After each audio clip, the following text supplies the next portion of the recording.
नमस्कार दोस्तों, आप सभी का स्वागत है हमारे YouTube channel BCS basic physics पर।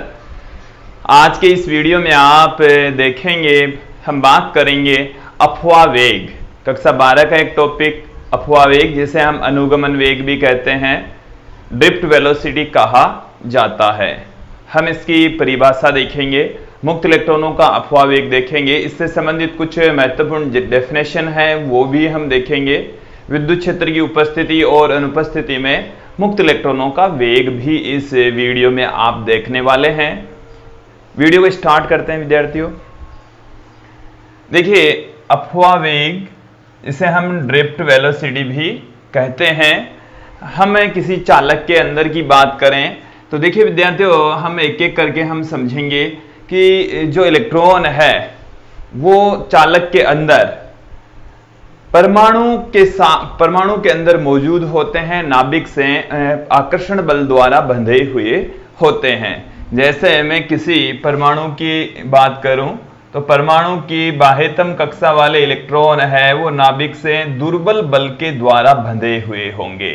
ये नाभिक है हमारे पास में, और नाभिक के चारों ओर इलेक्ट्रॉन निश्चित कक्षाओं में चक्कर लगाते हैं, और जो इलेक्ट्रॉन नाभिक के जितना नजदीक होगा वो उतना ही आकर्षण बल महसूस करेगा, और जो इलेक्ट्रॉन नाभिक से जितना दूर होगा उस पर उतना ही कम बल काम करेगा, दुर्बल बल के द्वारा बंधा हुआ होता है। और जब विद्यार्थियों इस पर थोड़ा सा भी बल आरोपित हो जाता है तो ये पदार्थ में स्वतंत्र रूप से विचरण करता है। इस इलेक्ट्रॉन को हम मुक्त इलेक्ट्रॉन कहते हैं। जो पदार्थ में स्वतंत्र रूप से विचरण करता हो मुक्त इलेक्ट्रॉन कहलाता है। और यही जो मुक्त इलेक्ट्रॉन है उसी की वजह से धातुओं में विद्युत धारा प्रवाहित होती है।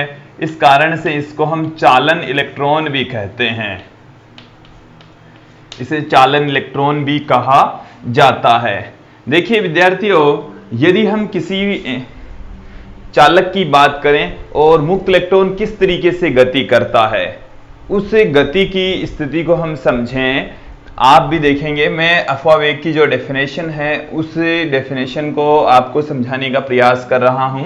देखिए विद्यार्थियों, समझेंगे कि जो चालक है उसके अंदर मुक्त इलेक्ट्रॉन है वो स्वतंत्र रूप से विचरण करता है, और बाह्य विद्युत क्षेत्र की उपस्थिति में वो अन्य परमाणुओं से, अन्य इलेक्ट्रॉनों से टक्कर करता हुआ टेढ़ी मेढ़ी गति करता है। उस दौरान जो उसका वेग होता है उसको हम अफवाह वेग कहते हैं, अपवन वेग कहलाता है। इसे अनुगमन वेग भी कहते हैं। देखिए इसके नाम क्या क्या हैं वो भी आप समझ लेंगे। अफवाह वेग तो है ही, इसके अलावा इसको अपवहन वेग भी कहते हैं।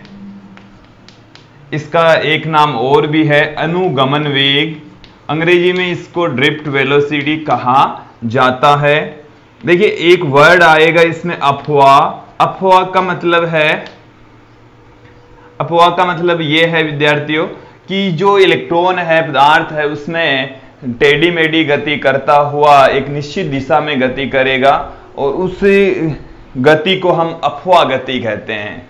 इलेक्ट्रॉन जो टेढ़ी मेढ़ी गति करता है किसी पदार्थ में, तो उस गति को अफवाह गति कहा जाता है। और उस स्थिति में इलेक्ट्रॉन का जो वेग होता है उसको हम अफवाह वेग कहते हैं। देखिए विद्यार्थियों, मैं यहाँ पर आपको मैटर के अंदर इलेक्ट्रॉन किस तरीके से गति करता है उसको समझाने का प्रयास कर रहा हूँ। जैसे ये हमारे पास में कोई चालक है, और उस चालक के अंदर इलेक्ट्रॉन किस तरीके से गति करता है उसको भी हम दो स्थितियों में पढ़ेंगे। सबसे पहले बाह्य जो विद्युत क्षेत्र है वो यदि अनुपस्थित हो, बाह्य विद्युत क्षेत्र की अनुपस्थिति में जो इलेक्ट्रॉन है वो किस तरीके से गति करता है वो हम बात करेंगे।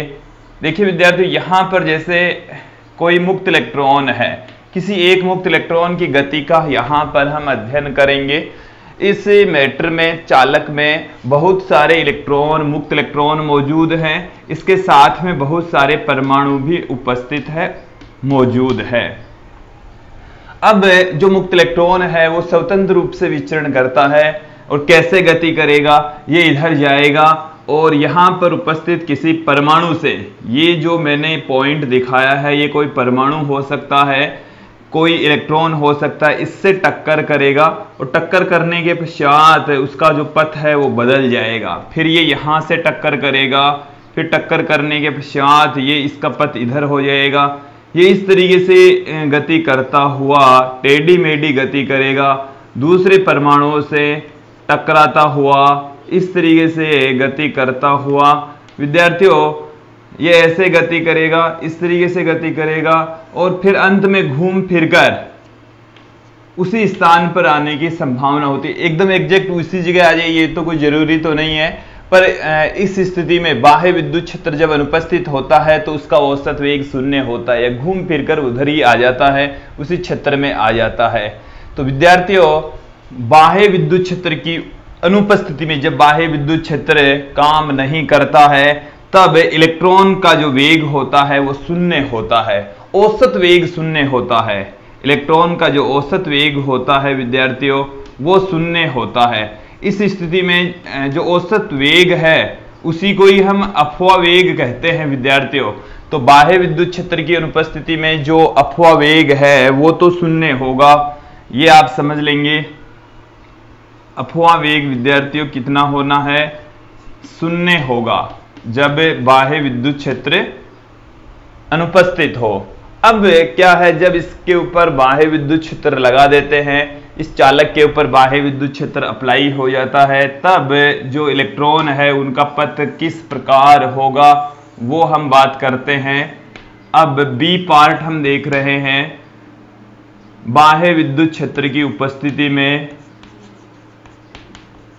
बाह्य विद्युत क्षेत्र की उपस्थिति में अब हमने इसके ऊपर विद्युत क्षेत्र अप्लाई कर दिया है। और जैसे हम ये कंसीडर कर लें कि विद्यार्थियों हमने विद्युत क्षेत्र लगाया है, इधर है ये भी चालक ही, हमने विद्युत क्षेत्र लगा दिया है इस तरफ।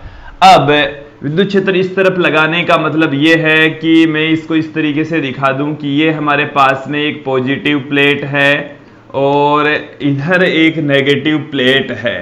ये विद्युत क्षेत्र को ही बता रहा है। विद्युत क्षेत्र लगाने का मतलब हो गया इधर पॉजिटिव प्लेट है, इधर नेगेटिव प्लेट है और विद्युत क्षेत्र की डायरेक्शन पॉजिटिव चार्ज से नेगेटिव चार्ज की ओर होती है। अब विद्यार्थियों इस चालक में उपस्थित जो इलेक्ट्रॉन है उस पर विद्युत क्षेत्र के द्वारा बल लगता है, जिसको हम विद्युत बल कहते हैं। जो बल होता है वो होता है F = Q × E, और यहां पर जो बल होगा वो इलेक्ट्रॉन पर काम करेगा और वो बाह्य विद्युत क्षेत्र की विपरीत दिशा में लगेगा। इसको आप समझ लेंगे। देखिए विद्यार्थियों कि विद्युत क्षेत्र में उपस्थित किसी आवेश पर विद्युत बल लगता है F = Q × E। धनावेश पर तो विद्युत क्षेत्र की दिशा में और ऋणावेश पर विद्युत क्षेत्र की विपरीत दिशा में विद्युत बल कार्य करेगा।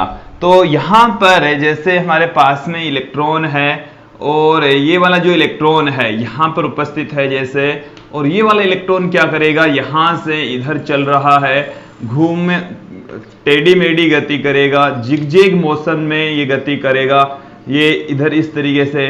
बट इस स्थिति में इसका जो औसत वेग होगा वो यहां से ये टेढ़ी मेढ़ी गति करता हुआ ऐसे गति करता हुआ, हालांकि फाइनली जो इसका वेग आएगा वो एक निश्चित दिशा में होगा। विद्यार्थियों आप भी देख लेंगे कि यहां पर इलेक्ट्रॉन था और इलेक्ट्रॉन फाइनली इधर आ गया है, तो यहां पर जो औसत वेग होता है वो शून्य नहीं होता, अपवन वेग जो होता है वो शून्य नहीं होता।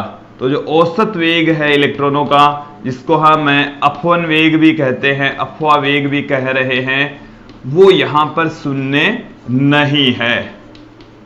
जब विद्युत क्षेत्र अप्लाई कर देंगे तो शून्य के इक्वल नहीं रहेगा। विद्यार्थियों ये आप लोगों को समझ में आ गया होगा। ये दोनों डायग्राम से जो मैंने समझाने का प्रयास किया वो समझ में आ गया होगा। देखिए यहां से इन दोनों डायग्राम से क्या निकला है कि विद्युत क्षेत्र की अनुपस्थिति में इलेक्ट्रॉनों का जो मुक्त इलेक्ट्रॉन है उसका औसत वेग शून्य होता है, और विद्युत क्षेत्र लगाने पर वो एक निश्चित दिशा में, विद्युत क्षेत्र की विपरीत दिशा में एक निश्चित वेग से गति करते हैं, टेढ़ी मेढ़ी गति करते हैं, और उसी वेग को हम अपव्यय वेग कहते हैं। समझ में आया होगा। एक बार फिर से विद्यार्थियों सुन लीजिए कि बाह्य विद्युत क्षेत्र की उपस्थिति में चालक में उपस्थित इलेक्ट्रॉन टेढ़ी मेढ़ी गति करते हुए एक निश्चित दिशा में गति करते हैं, जिसे हम अपव्यय वेग कहते हैं। आप लोगों को समझ में आया होगा। अब देखिए विद्यार्थी, इससे संबंधित कुछ महत्वपूर्ण बातें और देखेंगे।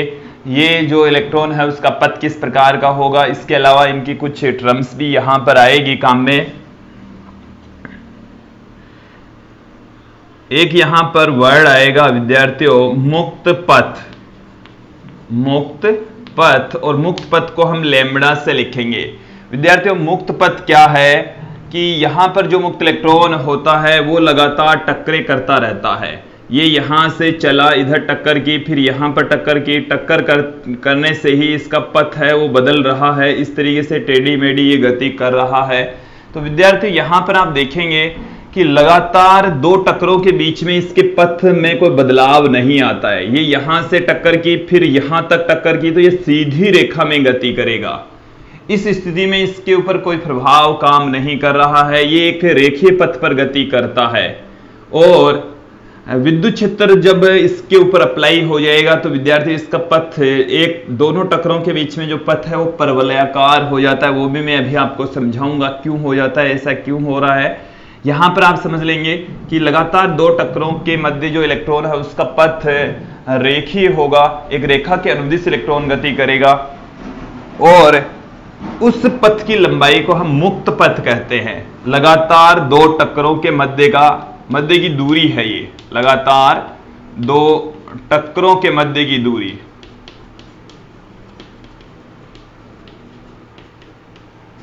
मध्य की दूरी को हम मुक्त पथ कहते हैं। अब विद्यार्थियों हम बात करेंगे माध्य मुक्त पथ। माध्य मुक्त पथ क्या होता है? माध्य मुक्त पथ को हम लैम्ब्डा बार से पुट कर सकते हैं, और यह है सभी, मतलब ये तो हो गया औसत मुक्त पथों का औसत, कुल माध्य मुक्त पथों का योग बट्टे में कुल टक्करों की संख्या, तो उसको हम माध्य मुक्त पथ कह देंगे।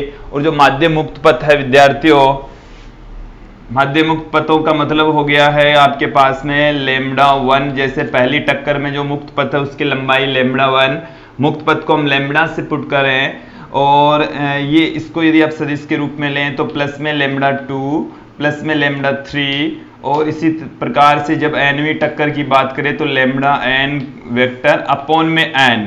यह है माध्य मुक्त पथ, मुक्त पथों का औसत होता है। और विद्यार्थियों जब हम बात करें बाह्य विद्युत क्षेत्र की अनुपस्थिति में, तो मुक्त पथों का जो औसत होता है वो शून्य होता है।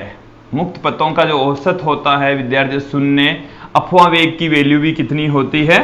शून्य होती है। और जब बाह्य विद्युत क्षेत्र में किसी चालक को हम रख देते हैं तब मुक्त पथों का जो औसत है वो शून्य नहीं होता। इन चीजों को आप समझ लेंगे। उसके बाद में हम विद्यार्थी बात करेंगे विश्रांति काल। विश्रांति काल, काल यहां पर वर्ड आया है, काल का मतलब होता है समय, इसको हम रिलैक्सेशन टाइम कहते हैं, रिलैक्सेशन टाइम कहा जाता है। रिलैक्सेशन टाइम का मतलब है आराम करने का समय, और आराम करने का समय कौन सा है? इसको हम टो से रिप्रेजेंट करेंगे। विद्यार्थियों लगातार दो टक्करों के मध्य लगा समय, कि जो लगातार दो टक्कर होती है उन दो टक्करों के मध्य लगने वाला जो समय है उसको हम विश्रांति काल कहते हैं। लगातार दो टक्करों के मध्य लगा समय, मध्य लगा जो समय होता है उसको हम विश्रांति काल कहते हैं। एक बार समझ लीजिए कि ये टक्कर हुई, फिर ये टक्कर हुई, तो इस टक्कर से इस टक्कर तक आने में जितना भी समय लगता है उसको हम विश्रांति काल कहते हैं, टो से रिप्रेजेंट करते हैं। आप लोगों को विश्रांति काल समझ में आया होगा। विद्यार्थियों हमने इस वीडियो में देखा है कि जो इलेक्ट्रॉन है वो किस तरीके की गति करते हैं। जो इलेक्ट्रॉनों की गति होती है उसको हम कहते हैं टेढ़ी मेढ़ी गति। जो वायु में उपस्थित जो कण होते हैं वो गति करते हैं ब्राउनी गति। तो ये ब्राउनी गति की भांति इलेक्ट्रॉन गति करते हैं, इसको हम जिग जैग मोशन कहते हैं, जिग जैग मोशन कहा जाता है। टेढ़ी मेढ़ी गति, अनियमित गति कहा जाता है।